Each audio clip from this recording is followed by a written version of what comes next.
বাইরে সেই রকম একটা ভিডিও কেউ কল্পনা করে না যে ভিডিওটা এত পরিমাণ ভাইরাল হবে। ভিডিওটা দেখে যাবেন।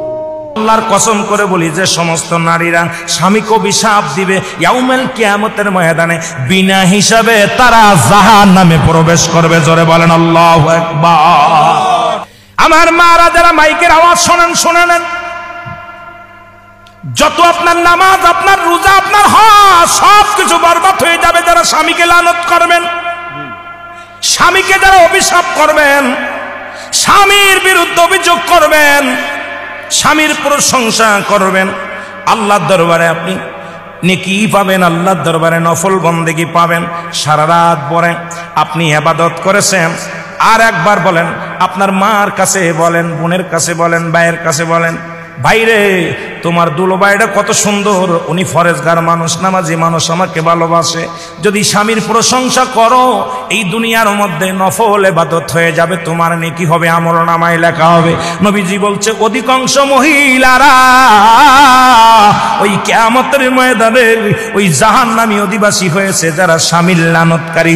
জোরে জোরে চিল্লায়া বলা যাবে না আল্লাহু আকবার। আল্লাহর নবী বললেন, আম্মা জান খাদিজা বলে, হুজুর এরপরে কি দেখলেন? বলে, ও আম্মা জান খাদিজা রে, খাদিজা আমি এরপরে জাহান্নামে গেলাম, একদল মেয়েদের দেখি, একদল নারীদের দেখি, আগুনের কাক তাদের মাথার উপরে ঠোকায় ঠোকায়, আগুনের কাক তাদের মাথার উপরে ঠোকায় ঠোকায় মস্তিষ্কগুলো খায়। এক একটা ঠোক মারে, মস্তিষ্কগুলো গলে গলে পড়ে যায়। এক একটা ঠোকা মারে, মস্তিষ্কগুলো গলে গলে পড়ে যায়।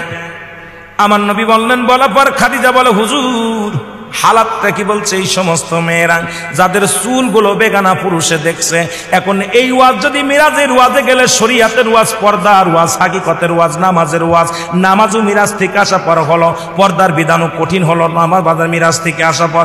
এখন এই মিরাজের মধ্যে ঢুকলেই তো আলোচনা বাইর হয়ে যায়, আর এই ওয়াজ করলেই তো সকালবেলা আমার হাতে হ্যান্ডকাপ পড়বে। জোরে বলেন ঠিক কিনা? আমি মা বোনদের বলি, মা গো তোমার মাথার উপরে উন্নাগুলো রাখো,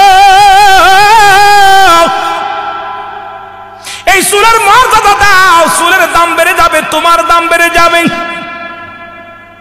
আমার মারে, আমার আম্মা জান ডাকতে বলে, নবী গো তারপরে কি ডাকলেন? বলে, হুজুর তারপরে কি ডাকলেন? নবীজি বলে, খাদিজা রে এরপরে একটা জাহান্নামের মধ্যে দেখলাম, গায়ের মধ্যে